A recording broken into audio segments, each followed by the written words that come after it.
Hey guys, so I know it's been a while since you've seen me in a video, but I swear it was for a good reason. I have been studying for the JLPT, the Japanese Language Proficiency Test. For the past couple weeks I've been trying to focus on studying Japanese so I could pass. I took the N3 level last Sunday and I don't know if I passed or not, but it was a lot of hard work. But anyway, I am back, and to celebrate in the spirit of language learning, I wanted to give you some quick tips and tricks for language learning.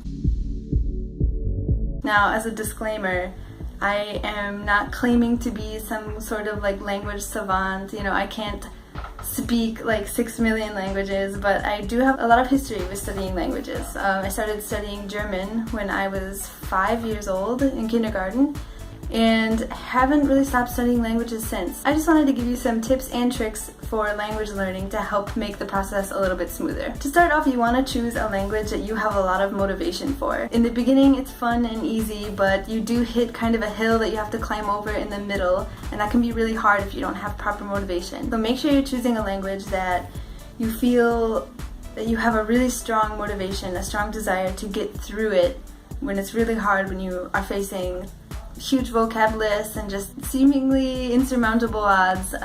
You want to have that motivation that helps you power through. Another thing you're going to want to consider is the language difficulty level. If you are someone who doesn't have a lot of time in your life, you're going to want to choose a language that's relatively easier to learn. They do say that for English speakers, Japanese is the hardest language to learn, and for Japanese speakers, English is the hardest to learn. There are lists available online for that kind of thing. There are languages, of course, that are similar to other languages. For example, English is really similar to the Romance languages like German, or even in Spanish you'll find some similarities. Whereas with Asian languages, you're not going to find so many similarities between grammar points or some vocabulary. The last thing you're going to want to consider when choosing a language is how accessible that language is to you. Do you have people around you that you can practice it with? Is it something that you can expose yourself to on a regular basis through media or music, something like that? Some languages don't have as many sources for that access available to us.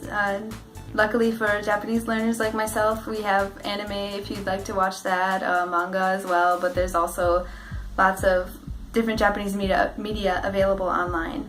But for some smaller or lesser known languages, you might have a harder time finding ways to expose yourself to the language. So that's something else you're going to want to consider. The next thing I want to talk about is how to get started. For me, the best way to learn is through a class. It helps keep me motivated, but people learn in many different ways. So some people prefer to study on their own.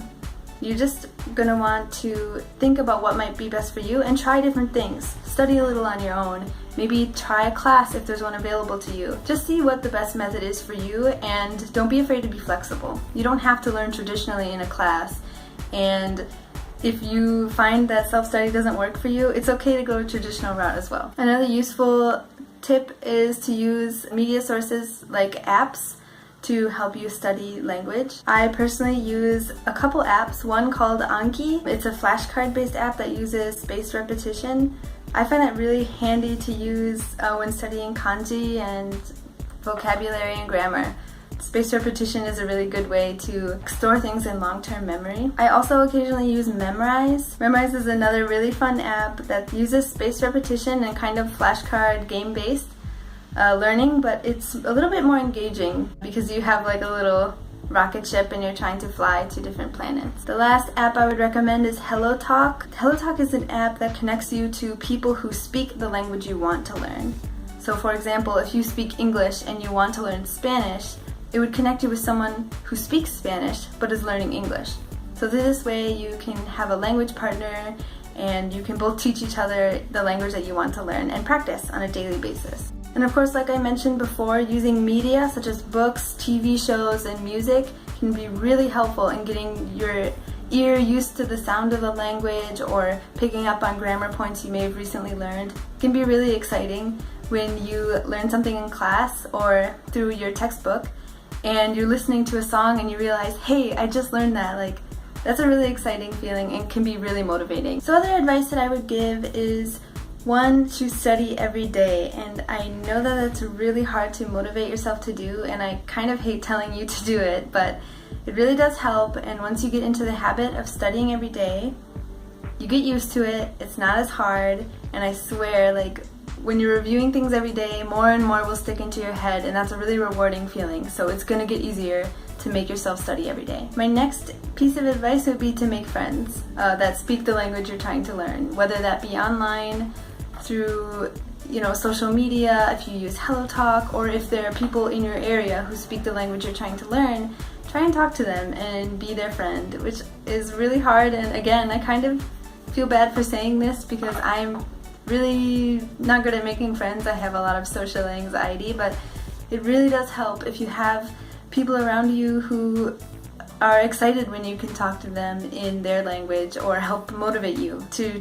try harder every day and to keep at it and to study harder and learn. Another thing I wanted to say is to not worry about being perfect. I am guilty of this, so guilty of this. I want to be perfect when I'm speaking Japanese, in class or with friends, with people on the street or at stores. I want to be perfect and I don't want to make mistakes.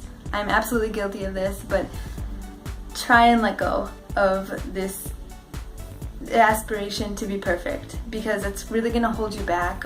You're going to feel too afraid to try anything if you are only focusing on being perfect.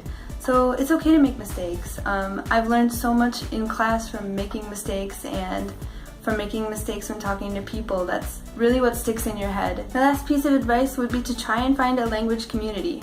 It doesn't necessarily have to be a group of people who are all learning the same language as you, or a group of people who you only speak that language with, but at least a group of people who know what you're going through. Here I have a group of people who go to school with me, all international students, and we vary in levels of Japanese proficiency. We usually speak in English, but it's really nice to have a group of people who know the struggles that you're going through.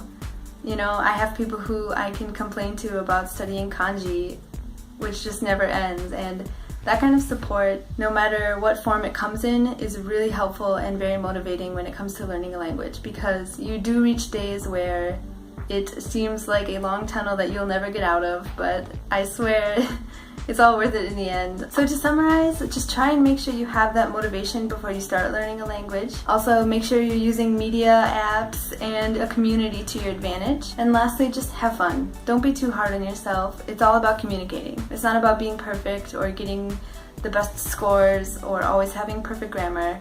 It's just about communicating with other human beings, and that's really what language is all about. So just get out there and have fun. Good luck.